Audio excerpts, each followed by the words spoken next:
Welcome to Tabletop Gaming Guild podcast. The podcast is all about the experience and memories that playing board games with friends and families can create. Today, your co-hosts, James Wilson and Nathan Wilson, are going to discuss friendly local game stores. And since we have no idea about anything that has to do about friendly local game stores, we have brought a person that is smarter than us, that is an expert in friendly local game stores. Today we have Dan, the assistant manager from New Dimension Comics. Greetings! So we're basically going to go on an in-depth discussion about your friendly local game store, what makes one good, what they have to deal with to keep relevant, and all that fun stuff.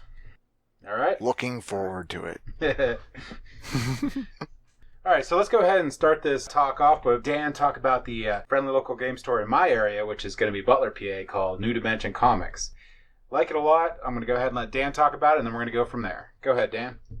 Okay, so New Dimension Comics. We are a chain of stores, actually. There are 6 stores in western Pennsylvania and 1 in Ohio. The business was started as a comic store. That was 30 years ago.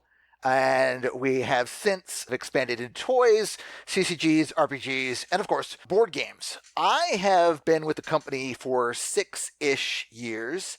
And I'm glad to say I've had a big part in expanding our collective gaming acumen. I've been to the New Dimension Comics in Butler since they were over in the old Butler Mall. And they definitely have a much wider selection now than they did then.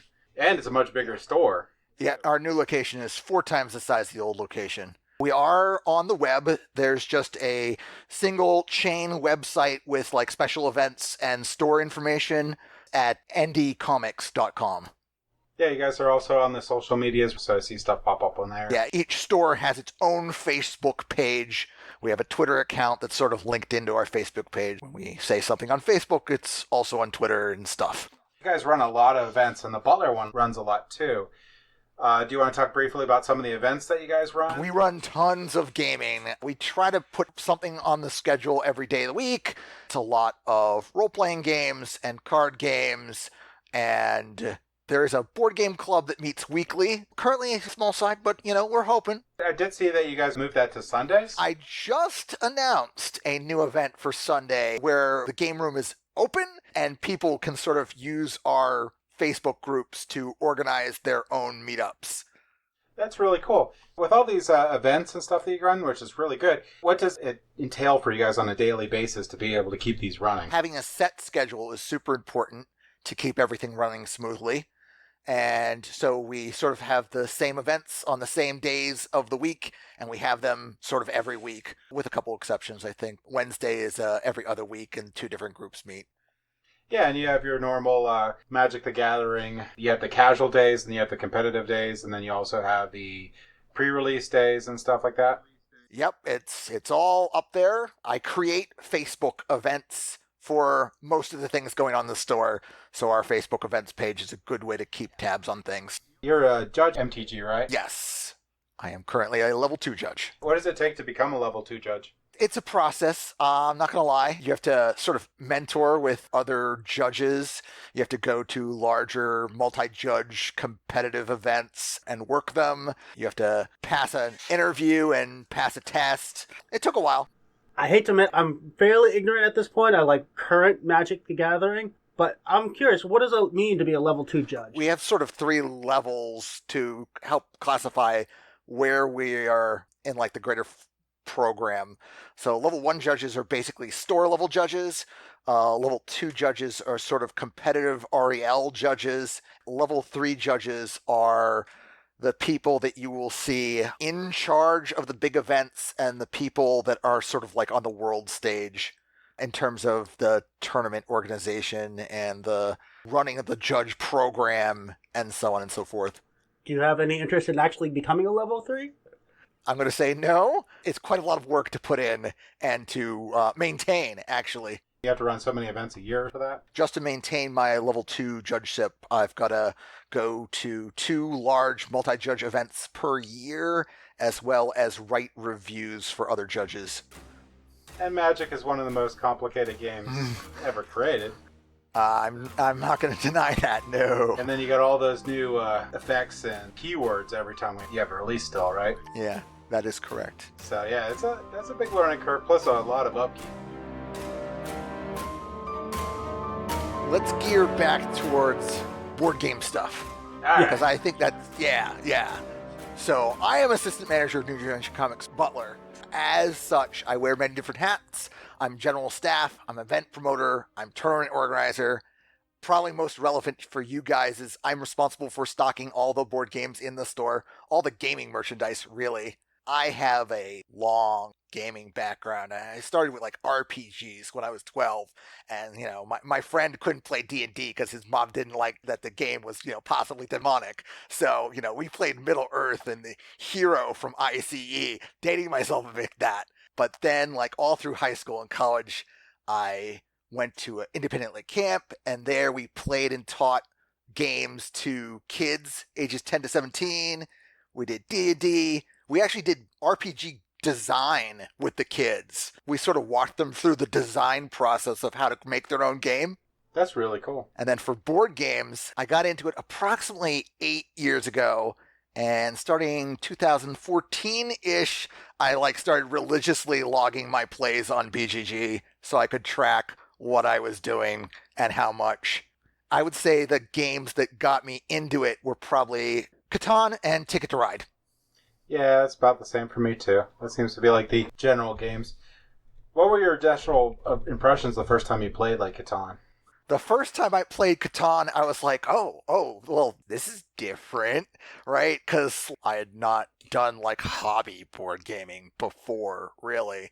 And my initial impressions of Ticket to Ride were actually ho-hum, meh.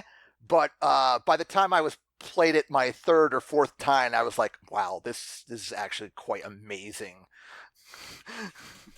I just have 2 copies of Ticket Ride on my shelf there. At this point, I'm actually more willing to play Ticket to Ride than Catan. I think I Catan myself out.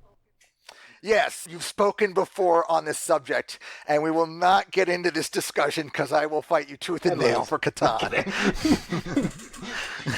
No, they're both fine games. I mean, most people say like I've played hundreds of games of something, and it's not true. But I have played hundreds of games of Catan, and I think I played enough for my life. If you played it 100 plus times, I can see where you might have worn yourself a little thin on it. I could definitely see that happening. That's just like where you're coming from it. So moving on, what are the next step games? Were you able to get like a group of people together that you played with, or you played with your brother a bit? I do play with my younger brother quite a bit. I don't know what my next steps were. I know that one of the games that was an early add to my collection, because this would predate my play logging, was the Glory to Rome block box set, actually, which is pretty thick for a next step game, I will admit. Yeah, I heard you got that. I'm very jealous. Yep, still have it somewhere on the shelf behind me. That is supposed to be a phenomenal game, so that's really cool to get into that. One of my very few perfect 10s in my collection. Yeah. I've only got a couple of those. What's another one that you have as a perfect 10? 51st State Master Set comes... from Portal Games. Yeah, is right underneath Glory to Rome for me personally. And the two games are actually quite similar in a certain way. Have you ever played Blood Rage? I played Blood Rage with you once at the library. That's right. I thought it was a pretty cool area control game. It's definitely got some legs on it, and it's obviously one of those games where you have to kind of play it a couple times to get the full value out of it, just because of the drafting mechanism. Yeah. Like whenever there's a draft, you don't know how to evaluate cards the first time through. Yeah, definitely. And then you'll let people have those broken combos that you do not want them to get. So they have Blood Rage, and then they had Rising Sun. Now they have a new game came out that's actually going to play less time than Blood Rage. They just announced it at Gen Con. It's called Ankh. Of course, that guy will go on Kickstarter. All right, you know what? I think I did see an ad about that at some point. I haven't looked at any of the Gen Con stuff yet, just because, there's so much information that comes out so quickly, and it takes a while for us all to process it. You like playing board games, you like playing the RPGs and stuff. You have a really good RPG self too. What hurdles do you have to go through to make sure that you not only have a good selection, but you have a good selection that sells? Okay, yeah. All right. So I'm going to talk a little bit about how our store works, I guess, to answer this question. So obviously, we have games on the shelf, and we have a POS system that can track what moves out of the store. So, every week when I place my orders, my POS says I can do a printout that will tell me what moved. It's not very exciting because the new shiny things are what's exciting. But most of my order is, reorder this, reorder that, make sure we've got this back in, make sure this is so many items deep. A lot of it for us is not games per se, it's supplies like sleeves, dice, game mats. But that's the thing. I mentioned before, you mentioned comics, started as a comic book store. Now we do comics and gaming. The Butler store has been very close to 50-50 for the 6 years that I've been there. Before I had my foot in the door, that was not the case for the other stores in the chain. So now they're sort of following closer to our model and have built off of that. Yeah, that is awesome. That makes me also think, too, so there's a lot of games that come out every year. Yes, there are. Yeah, and you can know, generally what's already selling. What do you have to think about when you're like, I need to get some of these games in, and I might only sell a couple copies of, period, but it'd be good to sell. What do you think of when you go through? Do you look and see the ranking on BGG? Do you watch some of the YouTube channels? What do you do to figure out, what are the new games I want to stock? When I'm looking at games, there's a couple of questions that I ask myself in general. Like, one, how many times do I think I can sell this game? Any item that sells 4 to 5 times in a year, say, is much better than one that moves 1 or 2 times a year, even if the price tag is much larger, right? We call that turn rate, and that ties into also shelf life, which is, how long do you expect an item to sit on the shelf? How long are you going to stock it for? Are you going to stock it for a year, 2 years, 6 months? Another question I ask myself is, hey, can I get more of this? Because there are certain things that are out there that cannot actually be restocked as much as I would like. There are one-time releases. People come out with special editions. Hey, there's some Kickstarter games that get solicited through my distributor, and I know from the look of them that they're Kickstarter games, or that I've heard about them before, So I know that I got to pre-order this and it's not going to come out for 6 months, and then I'm not going to be able to reorder it. So that's a consideration for sure. And then there are things that will be restocked eventually, but will also run out from time to time. Fantasy Flight products are notorious for this. Anytime Fantasy Flight comes out with something new, it will usually sell out and they'll have to do a second print run. But I look for things that are going to be a good fit for the store ultimately. So you prioritize those reorders, but things that work for us are, we're a comic book store, so we look for IP games. Anything with Avengers plastered onto it, I'm going to look twice at that. Rick and Morty apparently also sells. And my small box games, say that have a $25 or less price point, are much better movers than any big box title. So Flux, the Exit Unlock, escape room style games. We didn't playtest this all. The local game Stupid Duel, which was designed by someone here in the local area, I make sure to actually stock that because we actually go through a decent number of those decks. Yeah, Hugh Barnes is the one that made Stupid Duel. He's a pretty cool guy.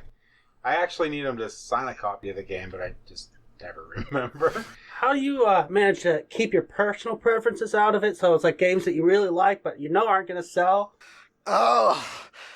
This is super difficult. Yeah, I'll see a game and I'm like, this looks amazing, and I'll look at it again. And I'm like, nobody's gonna buy this except me. So maybe I buy just 1 copy for me, or maybe I buy 2 copies because hey, the rule of thumb is if somebody is willing to buy the game, if somebody asks us, can you get game X in?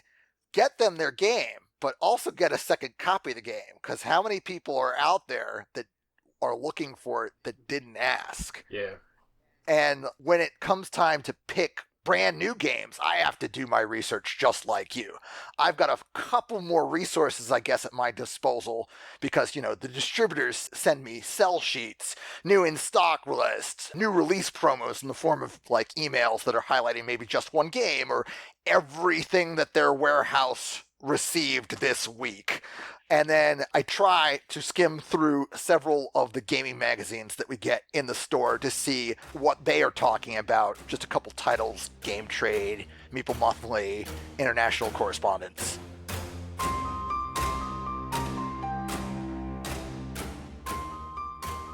Love the store and stuff, but how do you keep friendly local game stores relevant in this type of day and age? So there's a lot of channels out there for people to check out the things that they feel like they need or are big fans of. And we compete with Amazon and eBay and Kickstarter, and some companies do their own direct sales program. So I think there are several advantages that any friendly local gaming store can provide. The fact that we are local and the fact that we are tied to a physical location is actually an advantage to a certain point. We are generally open to support local gaming in various forms, and we don't have just one shop community. We have an array of communities because, there's not too much crossover between, say, Warhammer and like Pokemon, for example.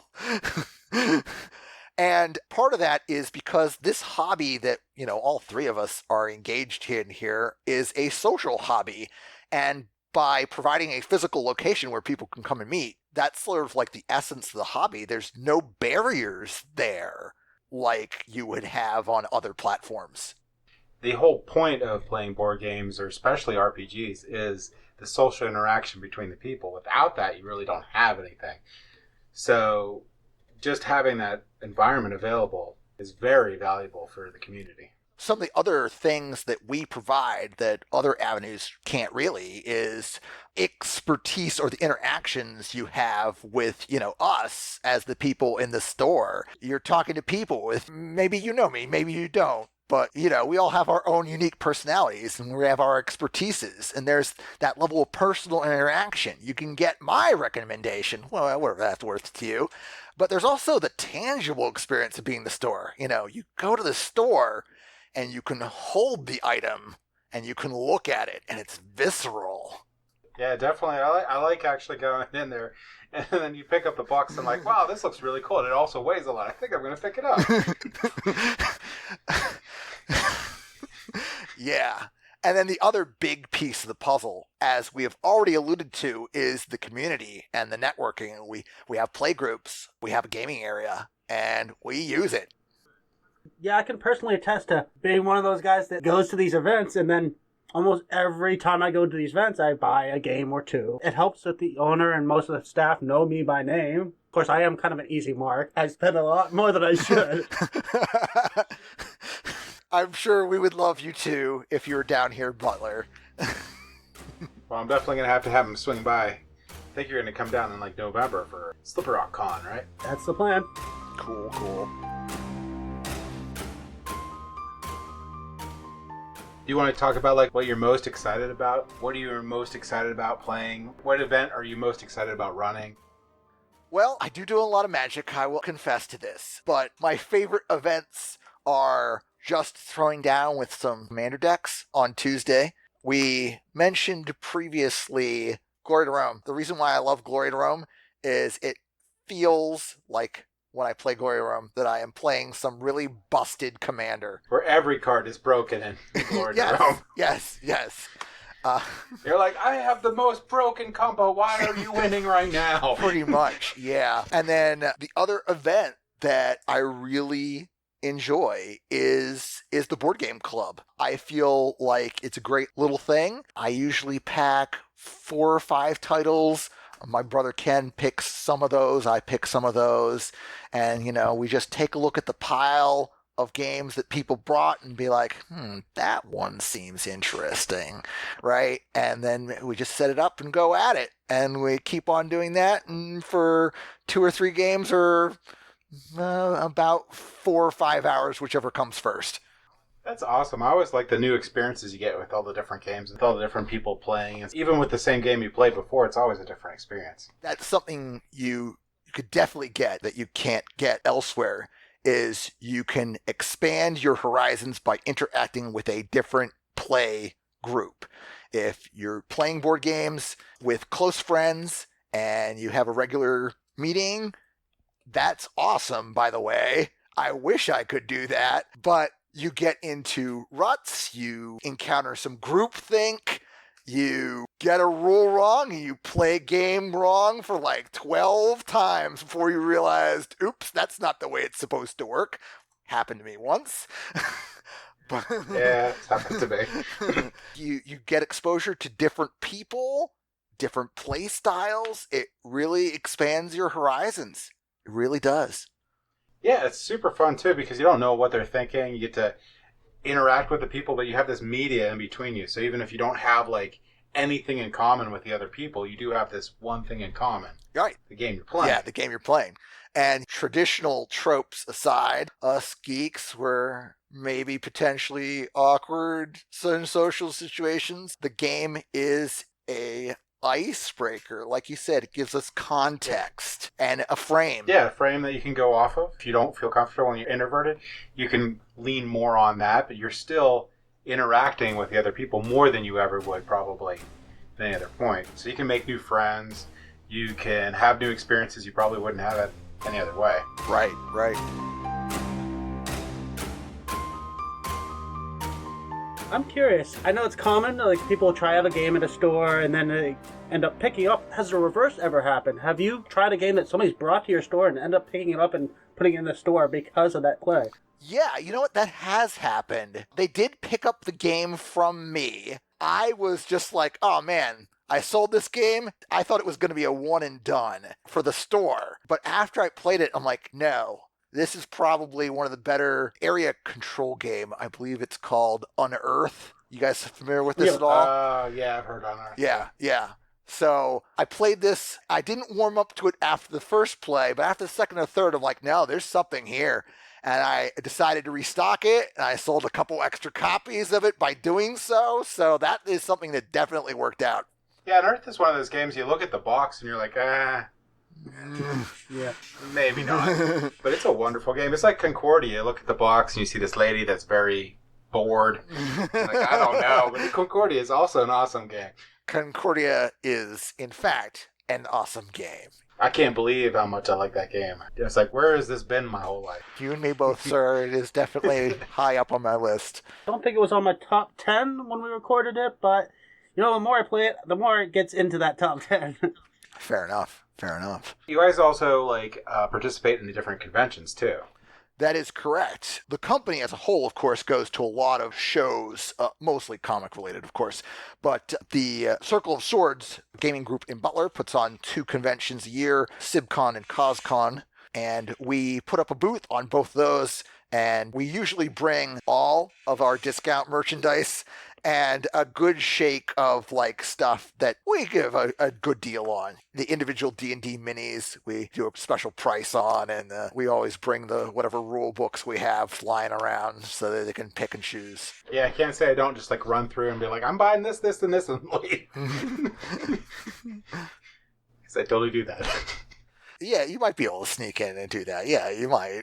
I tell them, and they're like, whatever, and I just walk in, buy a bunch of games, and leave. This year, I'm definitely going to SibCon. It just happened like every other year. We had like a baby being born, or that sounds like a significant life event. Yes. Yeah. So like, it just never worked out. It's like something bad happened every single time. Well, not that that was bad. That was awesome. But I mean, you know what I mean. Something happened every single time. SibCon's always in September at some time. Usually it's right in the middle of the month. Yeah, SibCon is going to be September 20th through the 22nd this year in Butler, Pennsylvania, at the Vagabond Center. You guys are also running 2 brewery game nights. Look like they're going to be a lot of fun. As of this recording, those are both later this month. When is this one going out? Do you know? Probably in 2 or 3 weeks. So in 3 weeks' time, the Butler Brewery one will already have been completed. And the Reclamation Brewery one may be yet to happen by a couple days. Well, hopefully there'll be more of these too. Yeah, we're organizing these events in hopes that they will be successful enough for a repeat. And we'd like to see them monthly, but, you know, we're willing to see how it flows and play it by ear. And So, yeah, the one's at the Butler Brew Works, which is on Main Street in Butler, PA, which is probably going to be after this time of recording, but hopefully there'll be more of those events. That's August 14th at 6 p.m. The Reclamation Brewery one's on August 22nd at 6 p.m. So those are both going to be super awesome events. Of course, you have to be 21 years or older, but it'll be a great time. Hopefully this will work out enough that you guys can have it more often. I'm going to be bringing a couple things out of my demo shelf. Oh, yeah, I've got a demo shelf. So downstairs in the game room, there's a demo shelf. Mention that. Yeah. And also... should have mentioned that earlier. Yeah. And I believe your Sunday board game club is from 2:30 to 7. That's the Saturday one. The Butler NDC. Yeah. Your Sunday one is that the open gaming one from 12:15 to 5 p.m.? Yeah, we're open noon to 5, so advertising it quarter afternoon till quarter before close. So that's really super cool. You have like 2 board game nights. Well, they're board game / tabletop, right? So. Yeah, what do you call it? The Sunday event, like I said, it's a brand new event. We just started promoting it. We're hoping that people will take use of the space, and we've provided a platform for them to hook up with each other through our Facebook groups. And if it's just a couple people playing Magic, we'll accept. If it's like 20 people who want to play board games of some variety, I'm going to be strapped for space, but we'll make do somehow. You have multiple different NDC stores. Yes. What's the easiest way for them to find this Facebook for, like, let's say, the Butler one? How do you delineate them differently on Facebook? New Dimension Comics Dash, and then the location of the store. So, there's one in Cranberry, there's one at the waterfront, which is downtown in Pittsburgh. There's one at the Pittsburgh Mills Mall, Ohio Valley, Elwood City, and then there's us in Butler. And to help out, too, we'll actually put these links in the podcast description. Oh, yep. For this episode, so that'll help out, too. So if you have questions like how do I navigate or how do I find these different ones, we'll just have the links in there and just click on them and go. We can also put them up on our Tabletop Gaming Guild website. Yep. Under the events tab, so you can have the link straight there to your Facebook pages. So that'll all be available. The other stores may organize their things differently, but if you're on the Butler's page, and on the left over there, you'll see tabs for events and groups. Events will send you to my events page and show you what's going on in the store next month and a half. And then the groups tab will send you to our Facebook groups, and there are different groups for our different communities. So there's Magic the Gathering at NDC Butler, and Yu-Gi-Oh! At NDC Butler, and Keyforge at NDC Butler, and Board Game Club at NDC Butler, and Tabletop RPGs at NDC Butler, among others. And that MTG group seems to be really, really healthy. It looks like you have a really good group going for that, so people want to play that too, or Yu-Gi-Oh! Not as good as board games, but, they're still there. Yeah. Some board games. There's actually a lot of board games that are better than Magic for me, depending upon the kind of Magic I'm sitting down to, obviously. I did enjoy playing Commander a lot. I think that one was the most... It was a lot. It's hard to explain. It's a lot of fun to play. It seemed to have a very low barrier to entry. You can spend a ton of money on the cards for a commander deck, but you could also just buy a commander deck and still be relevant and have fun. The precons are extremely good for the last 2 to 3 years. Sadly, they fall out of print every year, but actually I'm currently taking pre-orders on the next one, which comes out later this month. How's the Keyforge doing? I know that's where you don't deck build at all. You just buy your deck and play. How is that working out? It is doing well enough for the store that I've got a couple boxes of each set. Currently, they only have 2, but I've got a couple boxes of each set sitting on my shelf, ready for people to partake, which they seem to be doing at a decent rate. And then we have a date and time for people to meet. I don't think a largish group has materialized yet, but we're hopeful. Yeah. It's a really cool idea. With Netrunner going defunct, did that have much impact on your store? Recently they declared it like a dead LCG. They discontinued it. I know that was really popular for a long time, but I don't know how much impact that has on the local stores as far as events and stuff. New Dimension Comics Butler does a lot of collectible games because it ties in with the collectible nature of the comic book market. So LCGs, I've tried several over the course of my 6 years. So I stocked Game of Thrones at one point in time, and I stocked that one at one point in time, and I think I may have even tried the Arkham Horror one. And each time I get the base set, and the base set moves, but when I try to get expansions in, somebody was like, oh no, order like all the expansions for me, and I'll order them and they'll start coming in, and then we have to put some out because not everybody is picking theirs up, and then eventually I have too many expansions and we got to kill the game from the shelf. That happened with all 3 of those, really. For us. For other people, it could have done amazing. LCGs are really hard to deal with, I would suppose, because you get that base game, so you get X sales of the base game. If the expansion's good, it'll sell, but they're not really buying like a lot of it. They're buying each set that comes out. They're not randomized. They're not huge pools of cards. We did Legend of the Five Rings there for a while, too. Yeah, L5R. That game looks neat. Never got around to playing it. We had what appeared to be quite the crowd for that game when it first released, because we had a bunch of people who remembered the old CCG and played the old CCG like tournament level. So they were really quite intrigued at it coming back, and it sort of followed the same pattern as the others. Sold a good number of base sets, sold the first couple of expansions well enough, but the spigot went down to a trickle at some point. I think that actually hurt L5R a lot, was the fact that it was nothing like what they bought the rights from.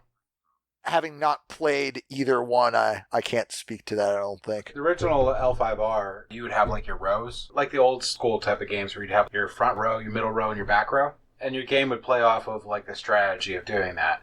The new game, you just have a single row with I think 5 cards, and all of them you just stack cards underneath them and do different things. A lot different. I think that nostalgia vein for the old CCG, if they bought the LCG, would be disappointed. To all intents and purposes, it could be an awesome game, but if you build that up, it could hurt it. I believe Star Wars Destiny is suffering the same fate. I think Star Wars Destiny just shot itself in the foot with lack of production numbers. They didn't produce enough of it to meet with the demand to keep the hype up. I'm sorry, was Destiny the dice game? Yeah, Destiny was a Star Wars dice game that sold out repeatedly when it first came out. Yeah, we got that in. Sold out repeatedly, as you say. And then it dried off on the vine shortly after the second or maybe third set. Yeah, the problem is you got to keep that junkie vein going. You can't just have the product there and have it disappear. They're just like, I'm trying to complete my sets. I can't do it. It was literally they couldn't buy it anywhere. So they have to wait like 4 or 5 months. And people don't like waiting. Yeah. Ever. Yeah. I think Fantasy Flight just killed themselves with that. They could have been running for much longer. That, sir, is especially true. People don't like waiting ever. Since we deal with a lot of collectible items, we sometimes get customer requests. So for the collectible items, people are sometimes willing to give us their like name and contact information to hunt down, like a book, for example. But for board games, if it's not on the shelf, that's a dicier proposition. Though I have done pre-orders for people. They've told me of stuff that is yet to be released, and I'll be like, oh, yes, I can order that for you. And they'll be cool with that because, you know, they can't get it before it releases. They have to wait anyways. That is something that makes New Dimension Comics something of an anomaly. And maybe this is something we want to talk about or maybe not. But I mentioned before, the website is just store information and like special event announcements. New Dimension Comics as a chain actually doesn't have any online sales. We have a EB store that operates out of the Elwood City location where we sell like sets and runs of comic books, you know, big 100-issue chunks, etc., etc. And from my experience being with the business as long as I have, I think that's actually a part of the owner's strategy. He's in the collectibles market. He has items you don't see every day. Like, we have an Amazing Spider-Man #1 in the chain somewhere right now. And I'm pretty sure that's a $10,000 book. And that is a thing that you're not going to run across very often. And that's a thing that if somebody sees at a show, they're going to be like, oh man, I really, really want this book. Well, maybe not that book, but maybe some other $100 book, right? And they'll ask whoever's behind the counter, oh, can I buy this book online?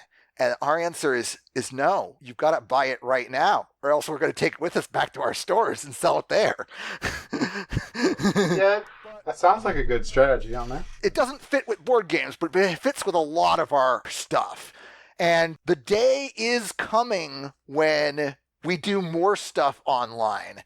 because 2 of the stores are currently play testing, as it were, a new system that's cross-store platform. Oh, that's cool. So they use the same POS software, and they can see each other's inventories.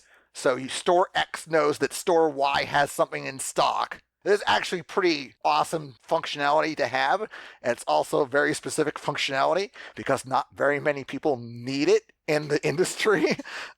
Most stores of the hobby genre are one store fronts, and there's an app that you can sync with to like keep track of your subscriptions and whatnot. So yeah, the future is coming. That is really cool though, because then you could share your pool of stuff. If you're not too sure about that new board game, you can have one store get it, and then if you have someone at the other store that wants to get it, you can just transfer it over. And you got your sale. Right.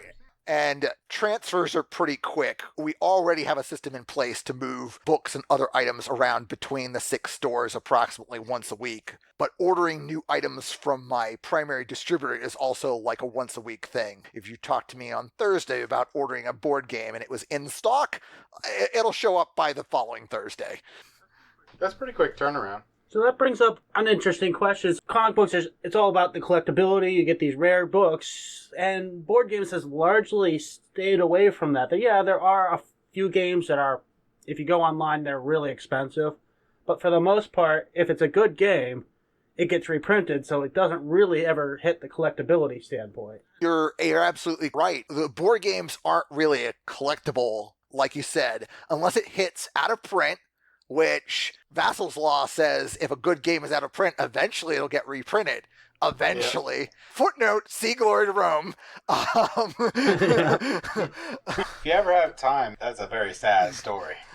Yeah, to actually go on to BGG and to read the original threads about what happened to that game when the black box hit and the aftermath is a testament to the industry. It's sort of like a tale of warning in some cases and a tale of amazing dare-do-well in others. But I can't think of too many board game examples that I would count as collectible. The only things I can think of are Kickstarter games where you don't know if it's going to get reprinted or go to retail. The other one is limited print box sets. A good example of that might be, do you guys remember the AEG black boxes that they did for Black Friday a couple years in a row, a couple years back? That was effectively limited print. The games that were in that box, you're not going to be able to find anywhere else except that box, and they're not reprinting those as of yet. Or like your wooden edition Catan too. Wasn't that a limited run of that too?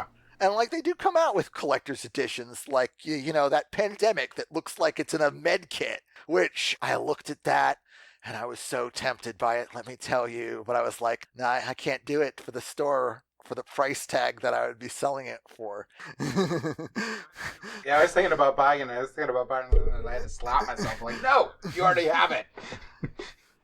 I do have one game on my shelf that I would consider a pseudo collector's item. It's called King Oil. It's a pretty rare game. I bought it for my dad. He remembered a game called Gushers, which is even more rare. It's an oil drilling game where you have a board with another board underneath that slides around, and you're putting in these pegs. Like how deep the pegs go determines if you hit oil or not. So it's like if you're hitting oil, it'll be a really shallow spot underneath.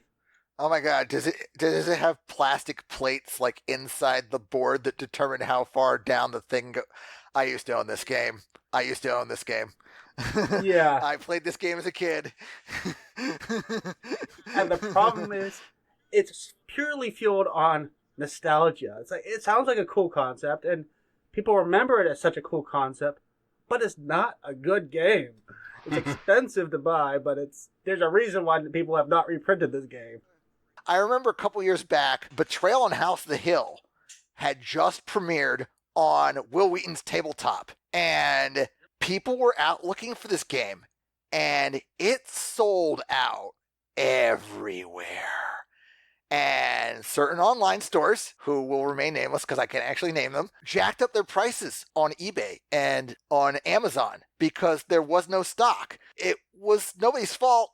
It was just like Will Wheaton premiered the game, and the company was in between print runs at the time. So they were just running out on the last print run, and the next print run hadn't hit the market. But because people needed it right now, some people were opportunistically trying to charge 3 times retail for this game. But since then, they've come out with 3 other editions of the game. Yeah, now it's continuously in print, I'm pretty sure. During that window, I had a couple copies in stock, and I sold out at mine, and I back-ordered copies, so when the next print run hit, I would get them, but I had to tell a couple people that I didn't have it right now, and that we're waiting on the reprint, because that was the truth of it. Wingspan's having that same problem right now, too. You get Wingspan for between $100 and $200. MSRP is $59, but that thing only stays in stock for like seconds. Huh, maybe I should have ordered it. I think I remember looking at this game today, and I saw my distributor ACD had it in stock. Oh, you should have picked it up. Oh, yeah, you should have. I love this game. All right, well, maybe I'll send out an email to my guy on Monday or Tuesday to tell him to tack it onto the order if he still has any. In general, you're pretty safe with Stonemaier games, but the Wingspan is definitely selling really fast. Well, Jim could definitely pick it up for my birthday. If you guys order it, I will. I'm not paying $200 for it.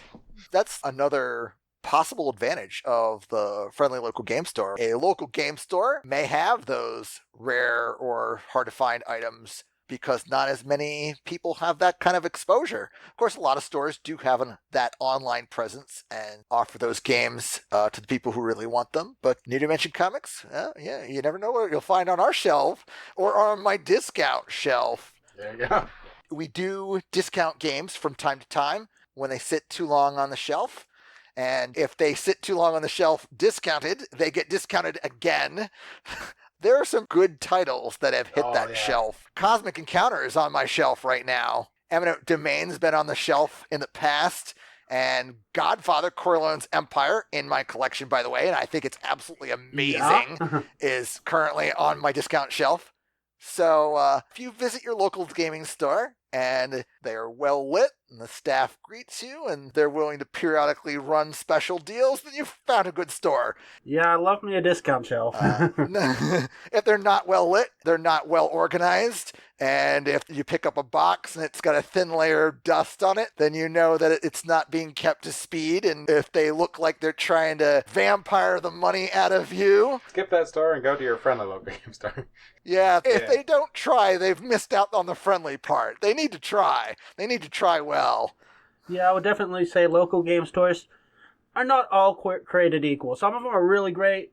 Some of them not so much. Like I went to one... I won't say the name of it, but it had a lot of great games, but it was almost exclusively Kickstarters, really high up in price. They had no community events, no space for people to try anything out, and they had no discount shelf. So it's like, I really don't feel a need to ever go back to that store, even though they had games I want. Just have to pay a lot for them. They've obviously found a niche in the market that works for them. They probably exclusively order bulk Kickstarter games to resell. That's definitely a market because Kickstarter games is one of those categories that we've mentioned previously where there are only so many copies out on the market and they're taking that bet that they have supply when there is demand. Those Kickstarter's exclusives can go for a lot of money. Yeah. So I think that about wraps it up. Thank you, Dan, for this good conversation. Hopefully everyone knows what valuable resource a friendly local game store can be to the community. And if they have one in the area that does support the community, that they also support that store too. So just to wrap things up, what would be the best ways to get a hold of you or the store? You know what? I'm going to go with Facebook again. If you message the store through Facebook Messenger, either I or Mike will be the one to probably field your question, comment, feedback, whatever it is you send us. And again, that is Butler New Dimension Comics. Great friendly local game store. If you're in the area, I always recommend you stop by there. Like I said, they have a game night on Saturday and Sunday. The Saturday game day is 2:30 to 7 p.m. and the Sunday open gaming is from 12:15 to 5 p.m. On their Facebook page, they have a whole bunch of other events that are available. They're really cool. Is there anything else you want to say on the way out? I think we've pretty much covered it. Thank you, gentlemen, for having me on. I would be pleased to talk about more stuff at a later date. That sounds great. Thank you for listening to our podcast. Please like us on Facebook, follow us on Instagram and Twitter, join our BGG Guild, Guild number 2989, or you could join our guild by going to tabletopgamingguild.com/guild. You can also join our Slack channel where we're going to discuss board game related topics and our next podcasts. You can also visit our website, tabletopgamingguild.com, and you can email us at tabletopgamingguild@gmail.com. The Tabletop Gaming Guild podcast is a product of Tabletop Gaming Guild, LLC. All rights reserved. Thanks again for listening.